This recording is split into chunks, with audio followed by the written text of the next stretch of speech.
ពួកខ្ញុំផ្ទាល់គឺចង់ក្តាំទៅបងផ្សេងទៀតមានការភាពក្តីឬក៏អត់មានការភាពតែគាត់ត្រេះឬក៏ពិបាកទឹកចិត្តអីចឹងណាបងចង់ឲ្យគាត់មើលមនុស្សជុំវិញខ្លួនថាបកគោខ្លះដូចជាខ្ញុំឬក៏បងផ្សេងទៀតឲ្យគាត់មានការភាពប៉ុន្តែគាត់នៅតែអាចរកស្វែងរកការងារដើម្បីចិញ្ចឹមជីវិតខ្លួនឯងទាំងតែពេលខ្លះមានការរើសអើងពីអ្នកដទៃ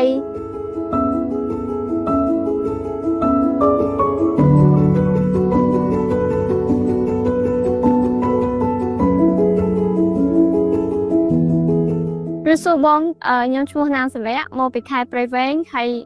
សប្តាហ៍នេះខ្ញុំមានការភាពលើជើងផ្នែកខាងឆ្វេងប៉ូយ៉ូក្នុងស្វិតដៃជើងហ្មង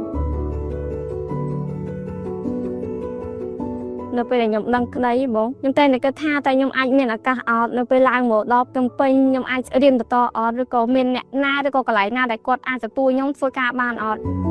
ហើយកត្តាដែលឲ្យខ្ញុំ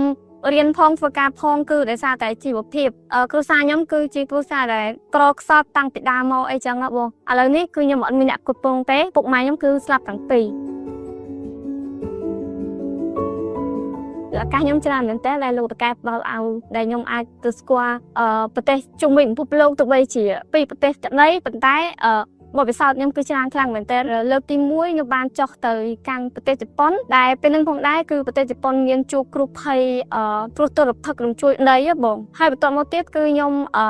បានទទួលឱកាសមួយទៀតទូលោកតកែក៏បានផ្ដល់ឲ្យខ្ញុំចុះទៅប្រទេសវ៉ានូអាទូអញ្ចឹង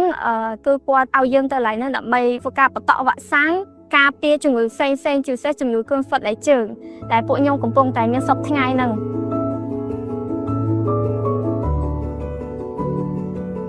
ខ្ញុំឈ្មោះឆិនម៉ាលីមកពីខេត្តព្រះវិហារហើយឆ្នាំនេះមានអាយុ22ឆ្នាំមកបងខ្ញុំមានពិការភាពនៅដៃខាងស្ដាំខ្លាំងហើយនឹងម្រាមដៃហើយម្រាមជើងយើងជាមនុស្សមានពិការភាពអញ្ចឹងពេលរកស្វែងរកការងារគឺពិបាកខ្លាំងដោយសារតែគេគាត់ថាយើងអាចធ្វើការបានប៉ុន្តែគេចង់បានមនុស្សមានលក្ខណៈពេញតែម្ដងដើម្បីងាយស្រួល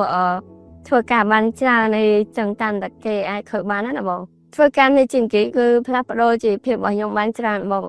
អត់ត្រឹមតែជួយខ្លួនឯងបានទេជួយបានទាំងដល់តែគ្រួសារទៀតក្រៅពីការធ្វើការគាត់មានផ្ដល់ជំនាញរៀនច្រើនដល់យើងដូចជាការគាត់លើកទឹកចិត្តយើងធ្វើរបៀបម៉េចតែថា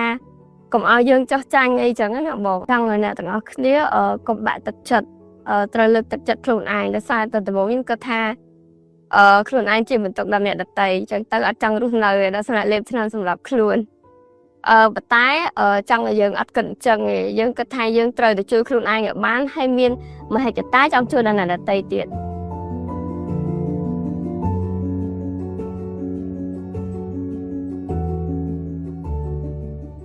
ក្រុមហ៊ុនជាងនិយាយបានផ្ដល់ឱកាសការងារទៅឲ្យជនពិការភាពហ្នឹងគឺដោយសារមើលឃើញថាពួកគាត់មានពិការភាពពិបាកនៅក្នុងការស្វែងរកការងារធ្វើជាពិសេសនៅ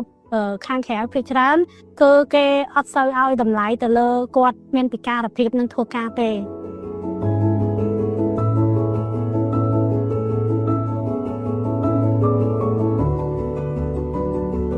ជាចុងក្រោយខ្ញុំសូមសំណូមពរទៅដល់ក្រុមហ៊ុនផ្សេងសូមផ្ដល់ឱកាសការងារដល់ជនដែលមានពិការភាពកម្រិតស្រាលឲ្យពួកគាត់មានឱកាសដើម្បី